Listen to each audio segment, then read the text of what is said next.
Sememangnya kita sangat beruntung, sangat-sangat bertuah kerana kita sudah masuk pada tahun yang baru, kan? Pada tahun 1445 Hijrah. Ini satu nikmat yang Allah Ta'ala kurniakan kepada kita, demi untuk kita mensyukuri akan nikmat itu.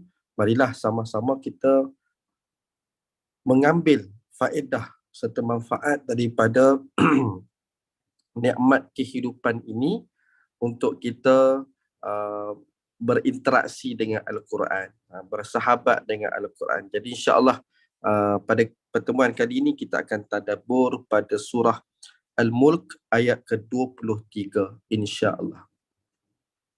Sebagaimana firman Allah Subhanahu wa taala, A'udzu billahi minasyaitonir rajim.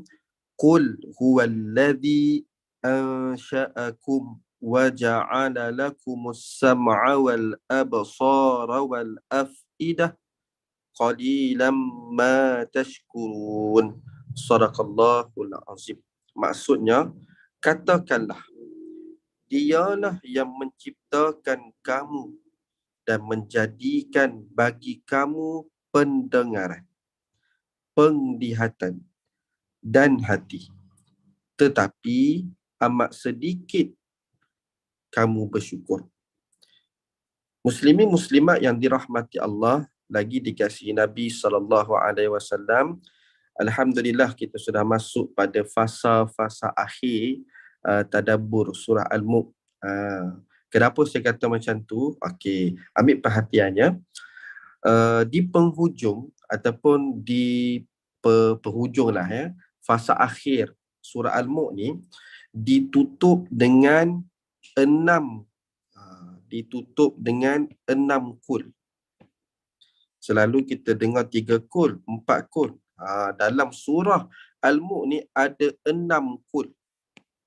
6 kul. Ni penyebutan kul ni. Ada 6 kul. Dan kul yang pertama tu adalah terdapat pada ayat 23. Okey, jadi kenapa saya menyebut akan hal ini? Kerana ayat-ayat yang sebegini, ataupun bahasa mudahnya begini ni sedikit ilmiah lah, sedikit ilmiah. Jadi kok mana pun saya kena kongsikan juga seberingkas hal ini, insya-Allah. Ayat yang seumpama ni, ayat ke-23 surah Al-Mulk ni, dia dimulai dengan kalimah fi'il amar. Kul ini dia adalah kata perintah. Kata perintah. Okey, soalannya, siapa yang perintah? Siapa yang perintah? Yang perintahnya adalah Allah. Dan siapa yang kena perintah?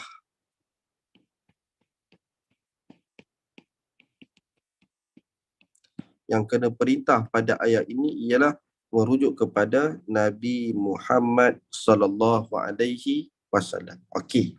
Itu perkara penting yang kita perlu tahu pada ayat ni. Jadi, bila ada ayat-ayat yang sebegini, okey, faham ya, ayat ni Allah Ta'ala perintah kepada Nabi SAW.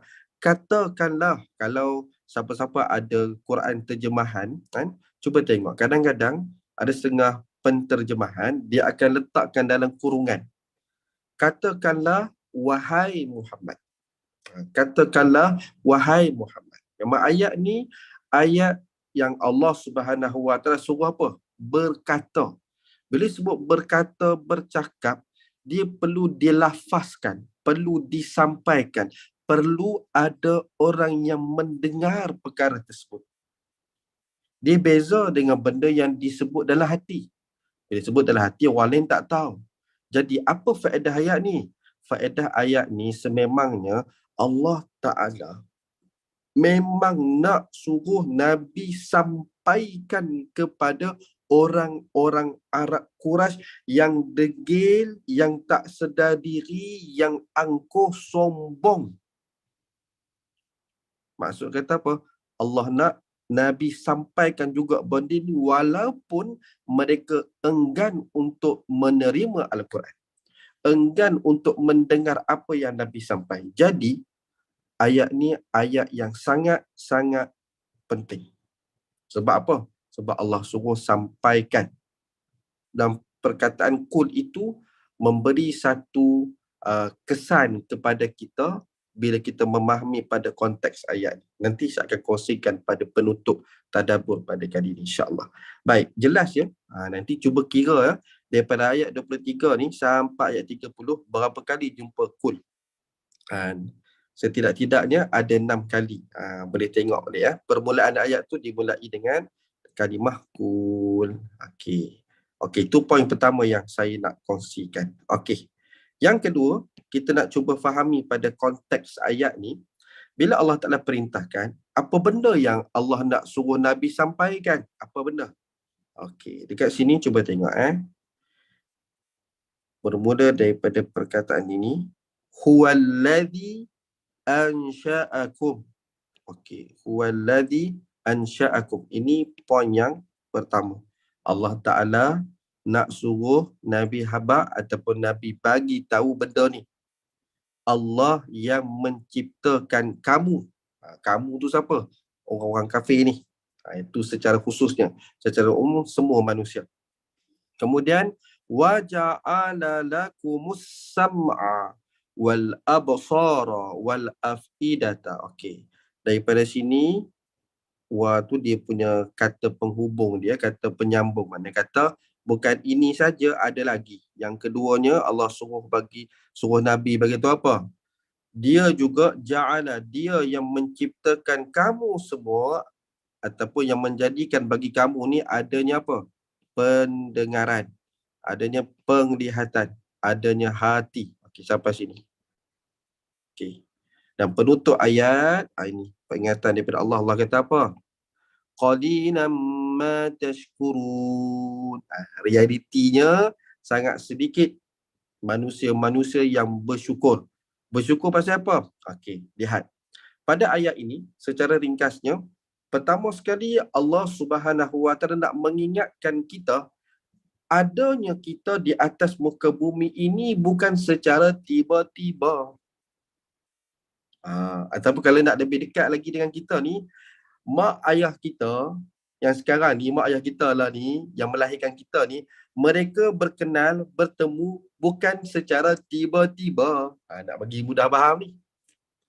Yang kita hari ni pun yang duduk kat negara Malaysia hari ni pun bukan secara tiba-tiba. Ada sesuatu yang telah menetapkan, yang maha berkuasa, yang telah menciptakan kita daripada tak ada jadi ada. Kalau benar kita faham perkara ini, pasti dan sememangnya pasti tak ada siapa pun, tak ada manusia pun yang angkuh, sombong, yang ingkar kepada Allah Azza wa Jalla. Kita ada kat sini pun sebab Allah Ta'ala yang ciptakan kita. Selalu tak dengar ada orang kata macam ni. Ini perkataan-perkataan kebiasaan orang lah. Contoh, ada seorang hamba Allah ni, dia berjaya masuk ke universiti. Contoh, kalau di Malaysia ni kata masuk UIA lah. Sebab nak masuk universiti tu susah kan. Kalau dulu sekarang ni mungkin senang kan. Jadi ada seorang hamba Allah ni kata, ni, kalau bukan sebab aku hantar hang pergi belajar pandai-pandai, kamu takkan berada dekat sini.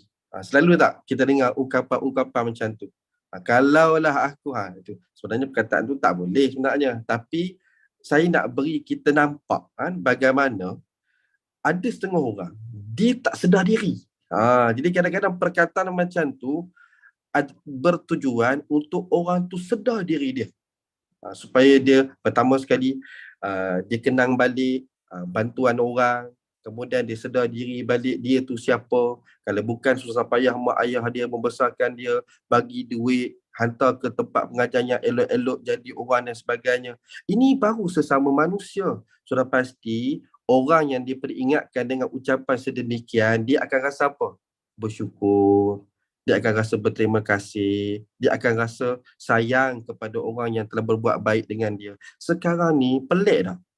Allah yang ciptakan kita, sediakan banyak nikmat dalam kehidupan kita, tapi ada manusia yang kufur kepada Allah, yang tak mau ikut perintah Allah. Pelik ke tak pelik? Sepatutnya, bila kita hari ni dapat nikmat macam-macam Allah bagi, kita jadi orang yang bersyukur pada Allah. Jadi dalam ayat ini, Allah Subhanahu Wa Taala nak ajar pada kita macam mana kita nak mensyukuri akan nikmat Allah Subhanahu Wa Taala, kerana Allah Taala berikan kepada kita alat untuk kita bersyukur. Okey. Jelas je yang tu. Itu poin pada frasa ayat pertama. Yang kedua, Allah Ta'ala bukan hanya semata-mata hidupkan kita begitu saja. Tak. Allah Ta'ala ciptakan kita ini dengan Allah jadikan adanya. Pertama, Allah Ta'ala sebut as-sam'a, pendengaran. Pendengaran. Ini yang pertama, mula-mula sekali. Kemudian yang kedua, al-absar, penglihatan. Dan yang ketiga, al-afidata. Kalimat al-afidah ni disama makna dengan qulub ataupun qalb. Maknanya adalah hati. Okey. Ini 3 poin penting ni. Dan kenapa Allah Ta'ala highlightkan tiga benda ni ataupun 3 panca indera ni? Pendengaran, penglihatan dan juga hati. Kenapa? Kan banyak lagi panca indera lain. Kan ada lagi kita punya anggota tubuh badan lain. Kenapa Allah sebutkan 3 benda ni? Malah di dalam Al-Quran Allah Ta'ala ulang dan ulang menyebut akan hal itu. Dan penutup ayat di sini, penutup ayat yang nombor 3, qalilan ma tashkurun. Ini adalah ayat yang mana Allah Subhanahu Wa Ta'ala sebut supaya kita sama-sama tepuk dada tanya iman masing-masing. Adakah aku orang yang bersyukur? Masing-masing jawab. Sebab kita ada telinga, ada pendengaran. Kita ada mata untuk melihat. Kita juga ada hati untuk berfikir. Jadi masing-masing jawab. Jadi ayat ini sebenarnya ayat yang berfungsi ataupun ayat yang bertujuan untuk kita berfikir. Kalau kita tak manfaatkan ayat ini untuk kita berfikir, maka kita adalah orang yang rugi. Jadi insya-Allah dengan sedikit masa yang ada ini, jom sama-sama kita melihat kepada penafsiran ayat dan kita tadabbur bersama-sama. Okey, boleh ya? Okey, pertama sekali, dalam penafsiran kali ini saya mengambil penafsiran yang secara umum sebab saya lihat dalam beberapa rujukan tafsir saya lebih kurang sama saja dia punya penafsirannya. Pertama sekali, perkataan yang nak sama-sama kita faham ialah pada perkataan ansha'akum. Okey. Kalau kita tengok pada terjemahan, dia terjemah dengan makna menciptakan. Sebenarnya kalau nak sebut cipta, Allah Ta'ala boleh je sebut dengan kalimah khalaqakum. Sama juga maksud dia sebab khalaqa ni maksud mencipta. Tapi persoalannya, kenapa Allah Ta'ala gunakan kalimat ansya'a? Sebab kalimat ansya'a ni sebenarnya merujuk kepada sesuatu yang tumbuh bercambah. Itu maksud dia. Tumbuh dan bercambah. Jadi sebenarnya pada ayat, pada kalimat ansya'a tu sendiri pun dah beri mesej kepada kita. Yang mana manusia ni memang Allah jadikan dia tu hidup bergenerasi. Daripada satu generasi, macam pokok lah. Pokok kan daripada pokok yang asal tu, biji benih tu. Bila dia tumbuh, dia keluar hasil. Dia punya buah dia ataupun whatever lah, dia punya hasil lah. Kemudian daripada hasil tu, dia keluarkan dia jadi pula biji benih yang lain pula. Bercambah. Macam itulah juga manusia. Sebenarnya kalimat ansya' ni merujuk kepada sesuatu yang tumbuh. Jadi, rupa-rupanya dalam ayat ni nak menyebutkan tentang apa?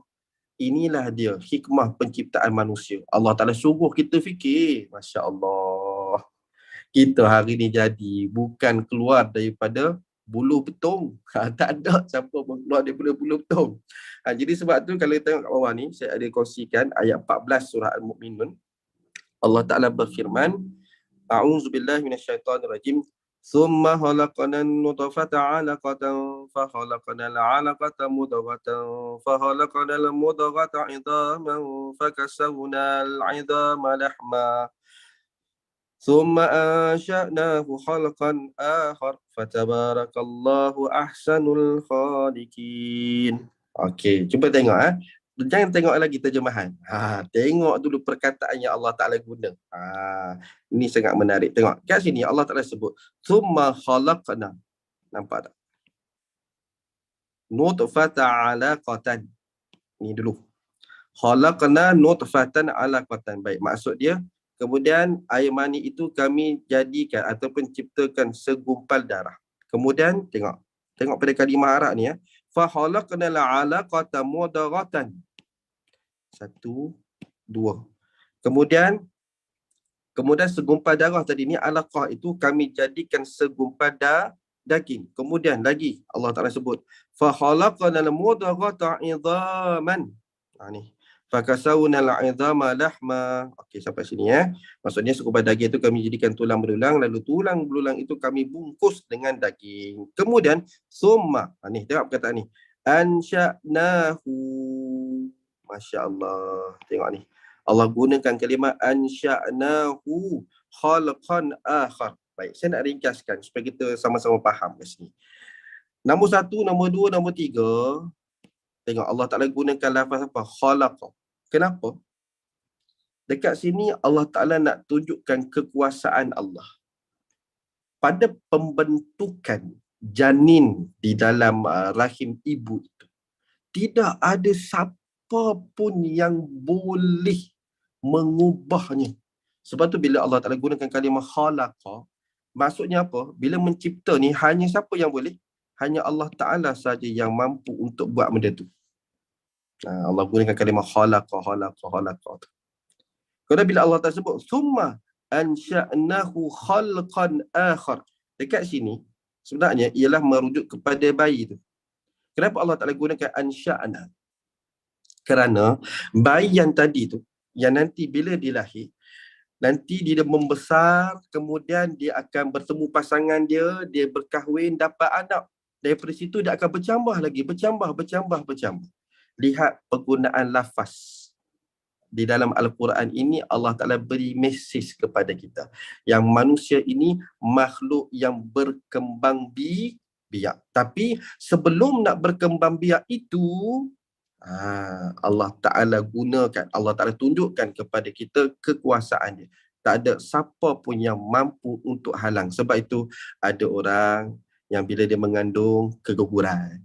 Ada orang bila mengandung, kan dia harapkan anak itu cukup sifat, akhirnya cacat sebagai contoh, ataupun tak cukup sifatnya. Semua tu kita tak boleh nak halang, tak boleh nak sekat. Kenapa? Sebab itu di dalam kekuasaan Allah Azza wa Jalla. Subhanallah. Dan akhir sekali Allah Ta'ala berfirman, fatabarakallahu ahsanul khaliqin. Dan Allah kata apa? Maha suci Allah, pencipta yang paling baik. Subhanallah. Jadi itu secara ringkas supaya kita nampak. Jadi kat sini, kalau kita betul-betul melihat kepada proses penciptaan manusia tu, sebenarnya dah cukup dah untuk kita sedar diri siapa kita ni. Lahir-lahir, keluar-keluar daripada rahim ibu ni, kita tahu apa? Menangis saja. Tak tahu apa-apa. Tapi bila dah boleh berjalan, bertatih, berjalan, merangkak apa semua, dah belajar, dah tahu ilmu sikit, belagak. Sombong, angkuh, tak mau dengar cakap. Bila perintah suruh buat, dia tak mau buat. Nampak? Jadi inilah yang berlaku kepada manusia apabila mereka itu tidak dididik dengan didikan agama yang sebenar. Okey, baik, ringkas kat situ. Habis. Kemudian, balik tengok pada kalimah atas tadi ni. Wa ja'ala lakumus sam'a wal absara wal afidata. Dalam penafsiran kita nak fokus pada afidah. Kenapa? Sebab sam'a ni dia tak ada masalah. Absar pun tak ada masalah. Memang tak ada khilaf pada sudut pemaknaan dia. Sam'a maksudnya pendengaran.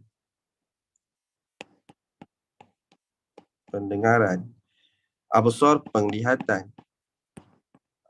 Tapi bila afidah ni dia merujuk kepada hati. Okey. Apa yang selalu berlegar-legar pada pemikiran kita bila sebut tentang berfikir? Kita fikir guna apa? Guna otak ke guna hati? Itu soalan ni. Siapa boleh kongsikan jawapan? Tapi di dalam Al-Quran, kita menjumpai bagaimana Allah Subhanahu Wa Taala nak suruh kita buat pemerhatian terhadap apa yang Allah Taala firmankan. Dan sebab itu para ulama dalam menafsirkan pada kalimah afidah, mereka menyebutkan bahawa afidah itu merujuk kepada hati untuk berfikir. Dan di dalam hadis Nabi SAW pun mengingatkan kepada kita tentang hati ni. Dan apabila baik seketul daging itu, maka baiklah keseluruhan anggota tubuhnya. Apabila buruk seketul daging itu, maka buruklah keseluruhan anggota itu. Apa dia? Ala wahya qalb, iaitu hati. Kenapa? Sebab disebut dalam banyak kitab. Di antaranya disebut dalam Ihya Ulumuddin, disebut juga dalam kitab Syifaul Qulub, bahawa hati ni dia adalah ibarat raja. Bila kita sebut raja, raja ni dia berkuasa. Dia suruh boleh arahkan panglima dia, boleh arahkan hulu balang dia. Jadi ibarat dia, yang disebut oleh Syekh Abdul Qadir dalam kitab Syifaul Qulub, dia kata, hati ni ibarat raja yang boleh mengarahkan. Jadi kat situ kita dapat faham satu benda tu. Hati ni dia poin utama dia. Juga berkait dengan hadis Nabi SAW yang mengatakan bahawa apabila baik seketul daging itu, maka baik keseluruhan anggota tubuhnya. Jadi kalau kita fikir balik ataupun cuba untuk kita sama-sama perhalusi, setiap gerak-geri perbuatan kita, semuanya itu sebenarnya datang daripada hati. Saya bagi contoh mudah macam ni lah. Ada orang, dia memilih untuk melakukan sesuatu perkara baik. Dia memilih untuk melakukan sesuatu perkara yang baik. Katakan baca Quran lah ya. Okey, jadi dia pun baca Quran. Tiba-tiba, selang beberapa hari, dia jadi seorang yang malas nak baca Quran. Dia memang nak baca tapi dia jadi malas. Bila nak baca je sekali, ada je bertembung dengan hal lain. Contohlah, katakan baru ni nak berselap apa nama Quran tu, dengar dah kat TV ada drama pukul 7. Dia tinggal Quran, dia pergi tengok drama. Kenapa pula jadi macam tu? Bila kita semak balik, rupa-rupanya hati dia dalam keadaan kondisi yang tak baik. Jadi disebabkan hati dia lemah, maknanya kata hati ni tempat letak iman kita. Jadi makna kata iman ni sedang lemah waktu tu. Sebab itu dia tak berjaya buat kebaikan. Jadi kat situ kita nampak, rupa-rupanya poin utama dia ialah kalau kita berjaya jaga betul-betul hati kita ni, maka mudah untuk anggota tubuh badan kita buat perkara baik. Kat sini dia perbincangan di kalangan ulama' lah. Ada juga tak tolak ya, tak dinafikan. Ada para ulama' dia bertegas mengatakan, kita berfikir guna otak. Tapi ada ulama' dan kebanyakan ulama' bila rujuk di dalam Al-Quran, bila Allah Ta'ala sebut as-sam'a wal absar wal afidah, bila sebut tentang hati, hati itu bukan hati yang boleh kita bawa keluar operate, tak. Hati itulah tempat letak iman, dan di situ jugalah kebanyakan ulama' menyebutkan hati itu sebenarnya tempat kita berfikir.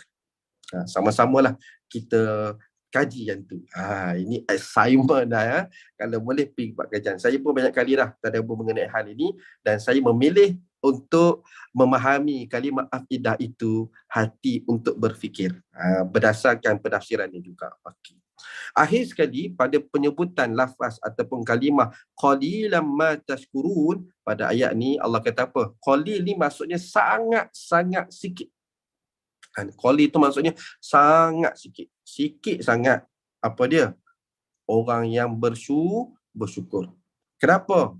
Sebab mereka tak manfaatkan apa yang Allah Ta'ala beri pada dia. Allah beri kepada dia kehidupan. Allah beri kepada dia boleh mendengar, boleh melihat, boleh berfikir. Tapi masih lagi tidak beriman kepada Allah. Maka itu namanya kufur nikmat. Allahu Akbar. Jadi ibu-ibu, ayah-ayah, muslimin, muslimat yang dirahmati Allah, Sebelum saya terlupa, ni sedang duk teringat ni. Jadi bila teringat kena sebut terus. Kalau lupa lagi habis lupa. Kadang-kadang biasalah bila dah habis kita duk kongsi tadabbur ni dia baru teringat. Oh, rasa macam rugi ya. Tak apa, sekarang ni tengah duk ingat ni. Okey. Perhatikan ya. Saya sangat tertarik sebenarnya tentang hal ini. Jadi saya rasa patut untuk saya kongsikan. Okey, cuba tengok pada kalimah yang saya kotakkan ni. Okey. Pada kalimah ni, dia ada pada kalimah yang saya kotakkan ini sebenarnya dia ada 3 kalimah yang berasingan dekat situ. Pertama, as-sam'a, kemudian al-absar, al-afidah. 3 lah. 1, 2, 3. Okey. Baik, mungkin dia agak ilmiah untuk saya kongsikan, tapi saya nak kongsi dengan ringkas. Okey, macam ni.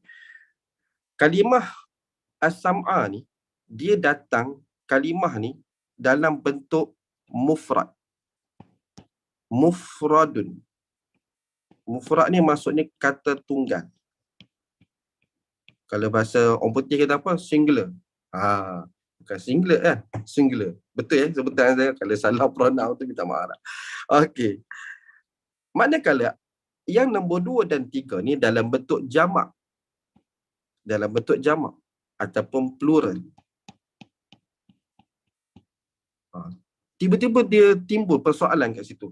Kenapa Allah Ta'ala tak sebutkan ketiga-tiga itu dalam bentuk plural, jamak? Sebab absar, kalau ikutkan perkataan mufrad dia adalah al-basar. Macam tu. Kenapa Allah Ta'ala tidak firmankan dengan kalimah al-basar? Afidah pula, dia punya perkataan mufrad ataupun singular dia adalah fuad. Kenapa tak disebutkan sebegitu? Sebab as-sam'a ni dalam bentuk mufrad kan, dalam bentuk tunggal kan. Tetapi kenapa disebut pada kalimah nombor 2 dan 3 dalam bentuk jamak plural? Sedangkan kalau nak katakan semua ni dalam bentuk plural, as-sam'a ni perlu disebut, ditulis dengan kalimah al-asma'. Ini adalah perbincangan di kalangan ulama mengenai penyebutan hal ini. Jadi saya hanya menukilkan saja. Dalam bahasa disebut naqal. Jadi menukilkan saja apa yang disebut oleh para ulama. Ini kajian mereka. Kalau kita perhatikan, pertama sekali, pada sudut susunan pun cukup dah. Kenapa Allah Ta'ala sentiasa dahulukan penyebutan pendengaran dulu, as-sam'a dulu? Kerana berdasarkan kajian. Okey, siapa-siapa boleh tolong sahkan ya. Kalau saya silap, tolong perbetulkan ya. Sebenarnya, deria pendengaran adalah deria yang paling awal, seawal-awal 26 minggu dalam kandungan ibu, dia telah aktif, telah berfungsi. Pada sudut itu pun berdasarkan kajian dan mengikut kepada susunan ini, menampakkan bahawa pada sudut tersuratnya secara zahirnya, pendengaran lebih awal daripada penglihatan. Sudah pasti dalam kandungan ibu tu tak boleh tengok lagi. Lahir-lahir pun bukannya boleh tengok lagi. Apatah lagi hati dia. Subhanallah. Itu pada sudut zahir.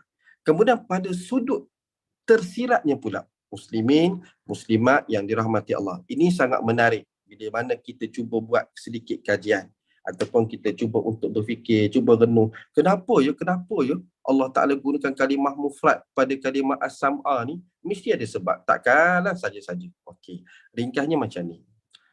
Kita ni manusia, kita punya hati yang pelbagai. Dan juga ada orang sudut pandangnya berbeza. Dia punya perasaannya berbeza. Tetapi Allah Ta'ala nak ikat kita. Walaupun kamu berbeza pandangan macam mana sekalipun, tetapi sumber ilmu kamu perlu sama, kerana Al-Quran adalah mukjizat pendengaran. Saya ulang sekali lagi. Al-Quran adalah mukjizat pendengaran. Hari ini kita terima Al-Quran ini disebabkan apa? Pada satu masa dahulu, Al-Quran itu disampaikan kepada baginda Nabi Muhammad SAW daripada mana? Perantaraan malaikat Jibril baca dan Nabi SAW mendengar. daripada situ tersimpan di dalam hati Nabi SAW dan sampaikan kepada kita. Jadi faedahnya apa? Kat sini kita tak boleh nak memaksa orang pemikiran sama dengan kita.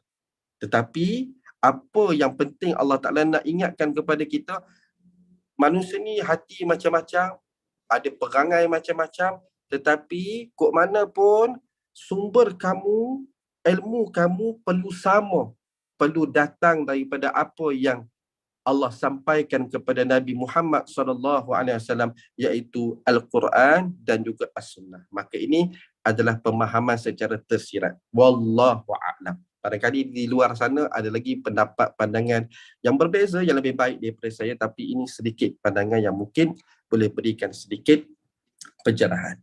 Baik, di dalam sebuah hadis riwayat Imam At-Tirmizi, ini doa boleh kita sama-sama amalkan ya, iaitu Allahumma matti'na bi asma'ina wa absarina wa quwwatina ma ahyaitana waj'alhu waritha minna. Ya Allah, berilah kami manfaat pada pendengaran kami, pada penglihatan kami dan kekuatan kami selagi kami hidup, dan jadikanlah itu semua tetap dengan kami dan terpelihara. Jadi ini adalah di antara doa yang bagus, yang mana doa ini mudah-mudahan apa yang Allah Ta'ala berikan pada kita ni kita dapat manfaatkan. Barulah namanya orang yang bersyukur, kita manfaatkan apa yang Allah kurniakan pada kita. Baik, penutup, apa yang boleh kita dapat secara umumnya, secara ringkas pada pertemuan kali ini. Yang pertama, kenal pencipta. Pasti setiap manusia itu sedar dirinya itu seorang hamba. Hakikat penciptaan manusia adalah untuk apa? Mengenal Tuhan, mengenal pencipta dia. Jika ada manusia yang tak kenal Tuhannya, minta maaf sebut, jika terkasar, dia lebih teruk daripada anjing peliharaan. Kenapa? Kerana anjing pun kenal Tuhan dia. Kerana kucing pun kenal Tuhan dia. Takkan manusia tak kenal Tuhan yang menciptakan dia. Sedangkan manusia ni Allah beri akal. Yang kedua, kenapa berulang kali Allah mengingatkan tentang pendengaran, penglihatan dan hati? Baik, manusia sejak awal dilahirkan dalam keadaan tidak mengetahui apa-apa, melainkan ketika fungsi telinga diaktifkan, dia dapat sesuatu daripada pendengaran. Begitu juga dengan fungsi mata diaktifkan, dia dapat melihat sesuatu, sehingga apa yang didengar dan dilihat itu disimpan di dalam hati. Inilah proses menerima ilmu. Daripada ilmu itulah memberi pengaruh kepada iman dan nafsu. Maksudnya, kalau ilmu itu ilmu yang bagus, yang baik, ilmu yang selari dengan Al-Quran dan As-Sunnah, maka dia akan memberi kesan positif bagi iman dan juga dapat mengalahkan nafsu. Apabila baik ilmu yang diterima, maka iman meningkat. Begitulah sebaliknya. Wallahu a'lam bissawab. Mudah-mudahan apa yang kita kongsi pada kali ini beri manfaat serta faedah, khususnya pada diri saya, kepada ahli keluarga saya dan juga kepada kita semua yang berkongsi ilmu pada malam ini. Yang baik datang daripada Allah, kurang lemah disandarkan pada kelemahan saya pada ilmu dan penyampaian saya. Saya mohon maaf jika terkasar bahasa dan terlebih bicara sebagainya. Kita tangguh dengan membaca kafaratul majlis dan suratul As. Subhanakallah wa bihamdika asyhadu an la ilaha illa anta wa astaghfiruka wa atubu ilaik. Bismillahirrahmanirrahim. Wal 'asr innal insana lafi khusr illa alladhina amanu wa 'amilus solihat wa tawasaw bil haqq wa tawasaw bis sabr. Wabillahi taufiq wal hidayah. Wassalamualaikum warahmatullahi wabarakatuh.